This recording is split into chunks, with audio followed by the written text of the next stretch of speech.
안녕하세요. 마이웨이입니다. 주말 잘 보내셨어요? 지난주 금요일에 또 중요한 소식이 나왔었는데, 근데 제가 금요일에 이 영상을 올리지 못했습니다. 금요일에 저희 첫째 아이가 이 가을 운동회가 있어가지고, 거기에 참석을 또 부모가 하느냐고 또 제가 부득이하게 영상을 올리지 못했어요. 그런데 이 금요일 날 아침에 정말 전혀 예상치 못했던 그런 소식이 전해졌습니다. 그래서 저도 깜짝 놀랐는데, 뭐 여러분도 아시는 것처럼 이 SEC가 갈링하우스와 이 크리스 라센에 대한 이 개인한테 걸었던 소송을 취하를 결정을 했습니다. 그래서 이 결정이 나오고 나서 이걸 보시는 것처럼 이 리플의 최고 법률 책임자인 스튜어트 알드로티가 이것은 SEC가 결국엔 리플에 항복을 한 것이다 라고 말을 했고, 또 리플의 CEO 브래드 갈링하우스는 우리의 정당성이 입증이 됐다라고 말을 하면서 이런 자축의 메시지를 또 전하기도 했어요. 그러면서 그 소식이 전해지자마자 이 리플 가격이 또 상승을 하더니 그때 금요일날 오전부터 해가지고 보시는 것처럼 6.54%니까 뭐 그래도 비교적 큰 상승이 나왔다는 것을 또 알 수가 있습니다. 그런데 이 SEC가 임원진에 대한 소송을 취하를 했는데 이 이후의 일정에 대해서 약간 좀 잘못된 정보도 좀 커뮤니티 상에서도 보이고, 또 일부 매체에서는 또 잘못된 정보를 말하고 있기 때문에 그 부분에 대해서 한번 말씀드리고, 또 앞으로의 일정과 예상 시나리오를 말씀을 드리면서 이번 리플 임원진 소송 취하에 대한 총 정리를 한번 말씀드리도록 하겠습니다. 그래서 정말 예상치 못한 이 임원진 소송 취하가 결정이 됐는데, 그런데 제가 지난 영상에서, 그러니까 중간항소 기각이 나왔던 10월 초에 제가 이 영상에서 중간항소 기각의 진짜 의미 해가지고 이제는 합의 수순이 보인다 라고 말씀을 드렸고, 합의 가능성이 그 어느 때보다 커진 이유에 대해 말씀을 또 드리기도 했습니다. 그때 이 기사를 한번 말씀을 드렸었는데, 이 기사가 뭐였냐면 미 변호사, 그러니까 이 변호사가 프레드 리스폴인데, 이 변호사가 SEC와 리플의 임원진 재판은 열리지 않을 듯 해서 얘기를 했어요. 그러니까 내년 4월 공판은 열리지 않을 것으로 예상을 한 건데, 그 주장에 대한 이유가 뭐였냐면 이 SEC가 합의를 위한 협상 카드로 갈링하우스와 크리스 라센을 고발을 했던 것이고, 그러니까 뭐 협상 카드라기보다는 압박 카드가 좀 더 그 의미에 가깝다고 생각을 하는데, 그러니까 사실상 갈링하우스와 크리스 라센을 압박하기 위해서 소송을 걸었던 점도 있었고, 그리고 내년 공판까지 간다고 하면 이 전직 SEC 간부인 윌리엄 힘먼과 제이 클레이튼이 증인석에 또 설 가능성이 있기 때문에 SEC가 그것에 대한 부담을 느낄 수도 있다라고 그 이유를 또 들었고, 그리고 법원이 항소를, 그러니까는 중간 항소를 기각을 하게 되면 SE 측에서는 협상 카드가 사라지기 때문에 또 이 공판이 열리지 않을 것이다 라고 얘기를 했어요. 그런데 진짜 중간 항소가 기각이 되면서 결국에는 이 임원진 재판까지 소송을 또 취하를 했던 겁니다. 그러니까 결국에는 이 기사가 8월 25일 날 나왔던 기사인데, 이 변호사 프레드 리스폴리의 이 변호사의 말이 결국엔 적중을 한 것입니다. 근데 이 변호사가 이따 영상 후반에도 다시 한번 나오니까 이 변호사를 다시 한번 좀 기억을 해두시고, 그런데 지금 이 임원진에 대한 소송이 취하된 이후에 약간의 좀 잘못된 정보가 나오고 있는 것이, 그중 첫 번째로 이것이 임원진 소송이 취하된 것이기 때문에 앞으로 소송은 계속되고 내년 4월 공판은 그대로 또 진행된다라는 그런 말이 또 돌기도 하는데, 그런데 이것은 반은 맞고 반은 틀린 얘기라 볼 수가 있습니다. 왜냐면 지금 이번 이 리플과 SEC 소송에서 크게 두 개의 틀을 보자면, 하나는 이 SEC가 리플사에 대해 불법 증권을 판매를 했다라고 해가지고 소송을 건 것이고, 또 하나는 이 임원진, 그러니까 브래드 갈링 하우스와 크리스 라센에 대해서 이것을 알고도 진행을 했다라면서 소송을 걸었던 겁니다. 그런데 이미 지난 7월에 약식 판결이 나오면서 그때 법원이 뭐라고 판결했었냐면, 이걸 보시는 것처럼 지난 7월 14일에 미 법원은 리플이 2차 시장에 판매한 XRP는 증권이 아니다 라고 판결을 내린 겁니다. 그러면서도 리플이 기관 대상으로 XRP를 매각을 한 것은 유가증권으로도 간주할 수 있다고 깐 일부 이 SEC의 주장에 손을 또 들어주기도 했었어요. 그러면서 법원이 이 개인 간 소송, 그러니까 크리스 라센과 브래드 갈링 하우스에 대한 그 소송은 약식 판결로 하지 않고 배심원 재판, 그러니까 이걸 보시면 내년 2분기, 그러니까 4월 달에 개인 간 소송은 이 배심원 재판 공판으로 넘길 테니 12월 4일까지 서류를 제출해라 라고 명령을 했었습니다. 그런데 이번에 이 SEC가 개인 간 소송은 지금 취하를 했기 때문에 이제 내년에 열릴 예정이었던 이 내년 4월달 이 배심원 재판, 이 공판은 열릴 필요가 없어진 겁니다. 그러면 지금 이런 생각도 드실 거예요. 지금 이제 약식 판결로 인해서 XRP가 더 이상 증권이 아니다라는 그런 명확성도 얻었고, 그 다음에 개인 간 소송도 취하가 됐는데, 그런데 이 재판이 계속 더 이어진다라고 하는데 앞으로 무슨 재판이 남았고, 그리고 이로 인해서 이 SEC가 더 빨리 항소를 할 수도 있다라고 하는데, 과연 이 SEC가 언제 이 항소를 할 수가 있는 것이냐, 그 부분이 또 궁금하실 수가 있을 겁니다. 그래서 저도 혹시나 이제 내년 4월에 공판이 없어졌기 때문에 혹시나 이 SEC가 즉시 항소가 가능하지 않을까,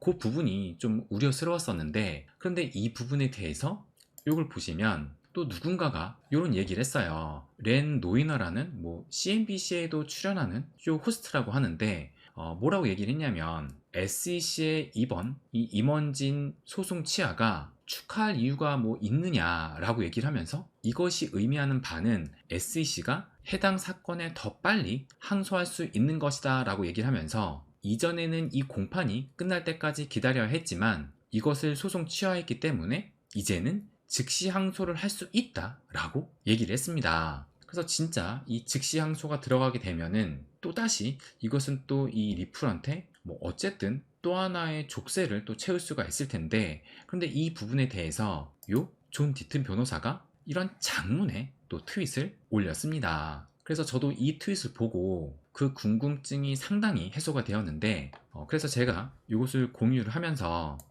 번역본으로 한번 좀 보여드리면 뭐라고 얘기를 했냐면, 일단 이 SEC가 임원진 사건에 대해서 기각을 하기로 결정을 했기 때문에 내년의 4월 재판은 이제 열리지 않게 되었고, 그래서 SEC의 항소가 더 빨리 일어날 것이라는 이 렌 노이너의 말은 맞지만, 그렇다고 SEC가 즉시 항소를 할 수 있는 것은 아니다 라고 얘기를 했습니다. 그러면서 뭐라고 하냐면, 먼저 사건의 처벌 단계가 발생을 해야 된다라고 얘기를 해요. 그러니까 이것이 무슨 말이냐면, 법원이 약식 판결로 XRP는 증권이 아니다 라고 판결을 내리긴 했지만, 그럼에도 이 기간 판매에 대해서는 SEC의 손을 또 들어주기도 했습니다. 그렇다면 이 기간 판매에 대한 어쨌든 이 리플사가 잘못을 한 부분이 있기 때문에 그것에 대한 이 처벌 단계, 그러니까 벌금의 정도를 또 결정을 지어야 된다는 거예요. 그러면서 이 LBRI의 사건을 예로 드는데, 이 LBRI가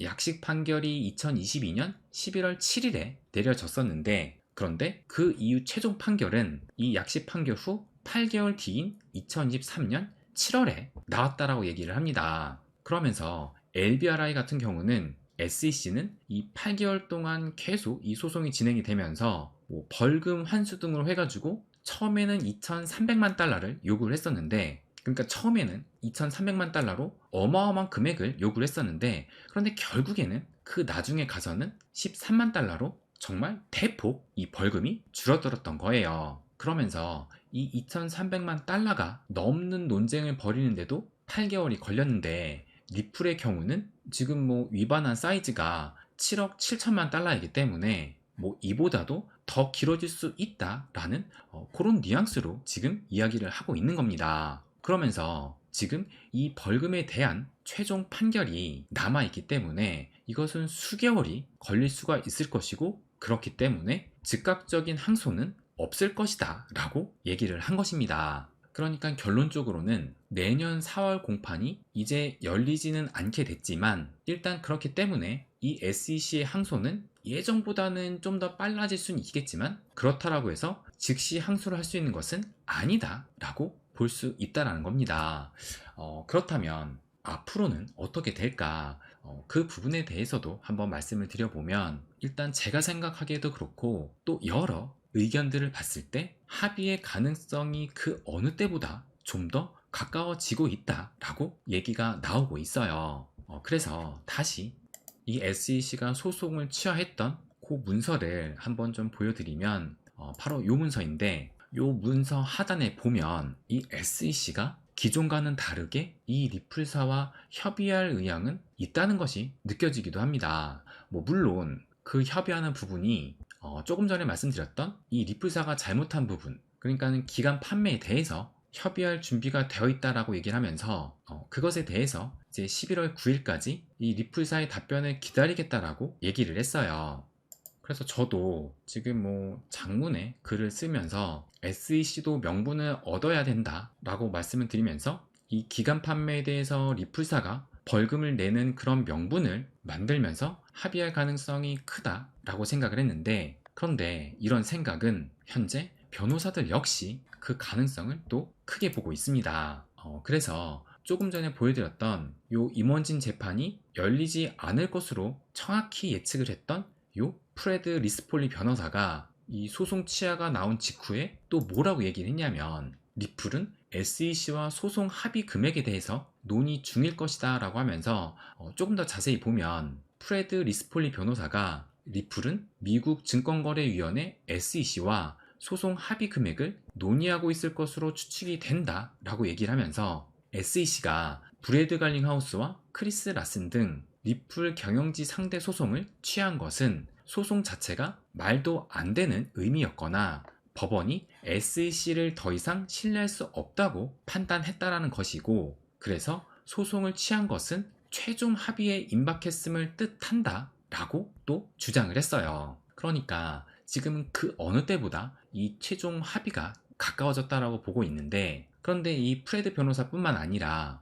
요 제레미 호건 변호사도 또 장문에 이런 트윗을 올리기도 했습니다. 그러면서 뭐라고 얘기를 하냐면, 여러 의도와 목적으로 봤을 때 사실상 리플과 SEC의 소송은 이제 끝이 났다라고 얘기를 해요. 그러면서 물론 이 SEC가 항소를 이어나갈 수 있는데, 설령 이 SEC가 항소를 이어나간다 하더라도 여기에서 이길 확률은 보시는 것처럼 14.2%다 라고 얘기를 하면서, 이렇게 또 지난 항소의 그 승률을 또 보여주기도 했고, 그래서 항소가 진행이 된다 하더라도 그것이 또 절차상 매우 어려운 과정을 또 거쳐야 된다라고 얘기를 합니다. 또 특히 정치적 쟁점 문제도 있기 때문에 의회 리스크나 또 내년에 대선이 있어서 정권의 변화 등 그런 것을 고려를 했을 때 사실상 이번 소송은 끝이 났다라고 얘기를 하면서, 맨 마지막에는 뭐라고 얘기를 하냐면, 자신이 계산을 해보니까 이 SEC가 계속 소송을 진행할 경우에 2026년까지 이 소송을 계속 유지할 수는 있지만, 그렇다고 해서 이 SEC가 승리할 확률은 정확히 2.367%다 라고 얘기를 해요. 그러니까는 결국에 이 SEC가 최종적으로 승리할 가능성은 2%니까 매우 낮다라는 것을 말을 하고 있습니다. 그렇기 때문에 사실상 이번 소송은 끝이 난 것이다 라고 얘기를 한 거예요. 그래서 이런 걸로 볼 때 지금 현재 그 어느 때보다 합의에 대한 가능성은 또 커졌고, 그로 인해서 그동안 이 리플의 발목을 잡아온 이 소송 리스크는 거의 끝이 나고 있다라고 볼 수 있을 것 같습니다. 그런데 그럼에도 지금 이 리플의 가격이 기대만큼은 크게 오르지 않아서 좀 아쉬울 수는 있는데, 그런데 결국엔 이 비트코인이 상승을 하면서 전체적으로 이 알트코인들까지 좀 끌어줬을 때, 그러면서 이 유동성 장세가 맞물리면서 그때가 되어서야 기대를 할 수 있을 것 같아요. 그래서 지금 당장은 이 비트코인이 지금도 다시 3만 달러를 넘어서 좀 들썩들썩 하긴 하는데, 그래서 이 리플 같은 경우는 지금 이걸 보시면 최근 이렇게 큰 상승을 하다가 다시 이런 하락을 한 이후로 지금 요 선, 결국엔 요 선을 넘지 못하고 계속 저항으로 부딪혀 가지고 요 선을 넘지 못하고 있는데, 이 선의 가격대가 보시는 것처럼 0.55달러이기 때문에 현재는 0.523 정도를 보이고 있으니까 이 0.55달러를 넘어서는지를 좀 지켜봐야 될 것으로 보입니다. 그러면 이것을 원화로 봤을 때는 지금 현재 가격이 708원인데 이게 달러 차트랑 원화 차트랑 조금 다르긴 하거든요. 그런데 뭐 대략적으로 본다면 대충 한 요 정도니까 한 748원, 그러니까 한 750원 정도를 넘어서면 좀 그때부터는 이 저항을 넘어섰기 때문에 어느 정도의 가격 상승을 좀 단기적으로는 기대해 볼 수도 있지 않을까? 그런 생각이 또 들기도 합니다. 그런데 사실 뭐 750원이 넘는다고 해가지고 뭐 우리가 이 엑시트 할 수 있는 그 금액대는 당연히 또 아닐 거예요. 그래서 진짜 우리가 바라는 그때는 뭐 아까도 말씀드렸지만 아직은 더 때를 기다려야 되고, 그래서 인내의 시간은 아직 좀 더 남았다라고 생각을 합니다. 그래서 너무 지금 이 가격에 뭐 실망을 하고 좀 조급해하기보다는 일단 이 하나하나의 과정이 어떻게 흘러가는지, 뭐 당장은 이 750원을 넘어서는지 한번 지켜보면서 또 그 사이에 뭐 최종 합의도 나오고 뭐 좋은 소식이 나오면 좀 더 의미 있는 가격 상승도 기대해 볼 수 있을 거라 생각을 합니다. 그래서 좀 더 긴 호흡으로, 뭐 많은 코인도 그렇겠지만 이 리플만큼은 그런 시각이 좀 더 필요하지 않을까 생각을 합니다. 네, 그럼 오늘은 여기까지 하겠습니다. 항상 제 이야기 끝까지 들어주셔서 감사드립니다. 부자가 되는 길, My Way.